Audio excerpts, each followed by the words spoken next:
नमस्कार दोस्तों। रशिया और यूक्रेन के बीच युद्ध जारी है और यह जंग अब रुकने का नाम नहीं ले रहा। यूक्रेन के कई शहरों को रूस ने लगभग खंडर में बदल दिया है। क्या आपको पता है कि आखिर ये दोनों क्यों लड़ रहे हैं? तो चलिए जानते हैं। रूस और यूक्रेन के बीच युद्ध के कई कारण हैं, लेकिन इसमें सबसे बड़ा कारण नॉर्थ अटलांटिक ट्रीटी यानी ऑर्गेनाइजेशन नाटो को माना जा रहा है। 1949 में सोवियत संघ से निपटने के लिए नाटो नामक संगठन बना। अमेरिका, ब्रिटेन समेत दुनिया के 30 देश नाटो का सदस्य थे। सभी ने मिलकर सोवियत संघ को तोड़ने में महत्वपूर्ण भूमिका निभाई थी। 25 दिसंबर 1991 को सोवियत संघ टूट गया और 1991 तक यूक्रेन सोवियत संघ का हिस्सा था। सोवियत संघ के टूटने के बाद 15 देश अस्तित्व में आए, जिसमें Armenia, Azerbaijan, Belarus, Estonia, Georgia ऐसे 15 देश शामिल थे। सोवियत संघ के टूटने के बाद अमेरिका के नेतृत्व में नाटो का विस्तार हुआ। सोवियत संघ से अलग हुए देशों में 2004 में इस्टोनिया, लातविया, लिथुआनिया नेटो में शामिल हो गए। इससे रूस की सीमा पर खतरा बढ़ गया और रूस खुद को असुरक्षित महसूस करने लगा। फिर 2008 में जॉर्जिया और यूक्रेन को भी नाटो में शामिल होने का न्योता दिया गया, लेकिन दोनों देश सदस्य नहीं बन सके। पुतिन ने इसको लेकर अपनी चिंता जाहिर की, लेकिन पुतिन की आपत्ति की परवाह किए बिना नेटो देशों ने जॉर्जिया को नेटो संगठन में शामिल होने के रास्ते खोल दिए।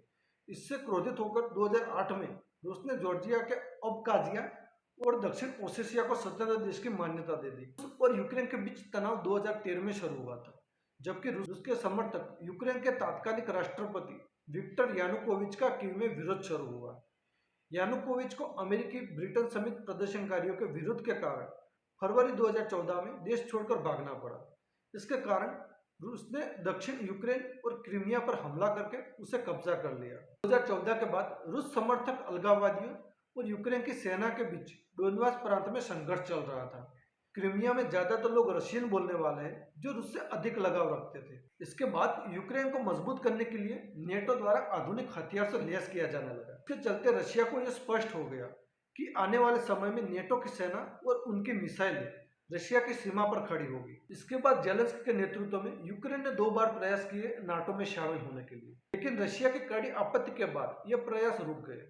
पिछले साल दिसंबर में राष्ट्रपति पुतिन ने कहा था, हमने साफ कह दिया है कि पूर्व में नेटो का विस्तार हमें मंजूर नहीं है। अमेरिका हमारे दरवाजे पर मिसाइलों के साथ खड़ा है। अगर कनाडा और मेक्सिको की सीमा पर मिसाइलें तैनात कर दी जाए तो अमेरिका को कैसा लगेगा? अमेरिका सहित नेटो के किसी भी देश ने रशिया की चिंता को समझा नहीं और यूक्रेन को हथियार की आपूर्ति के साथ उसे नेटो में शामिल करने की प्रक्रिया शुरू कर दी। इसे देखते हुए रशिया ने यूक्रेन पर हमले की योजना बनाई और अब उसने वही किया जो 2008 में जॉर्जिया के साथ कर चुका था। आखिरकार रूस ने अमेरिका और अन्य देशों की पाबंदियों की परवाह किए बिना 24 फरवरी 2022 को यूक्रेन पर हमला कर दिया और उसके 2 क्षेत्र डोनेस्क और लुहांस्क को अलग देश की मान्यता दे दी। आई होप ये जानकारी आपको अच्छी लगी होगी। अगर अच्छी लगी हो तो ऐसी जानकारी के लिए हमें फॉलो कर दीजिए।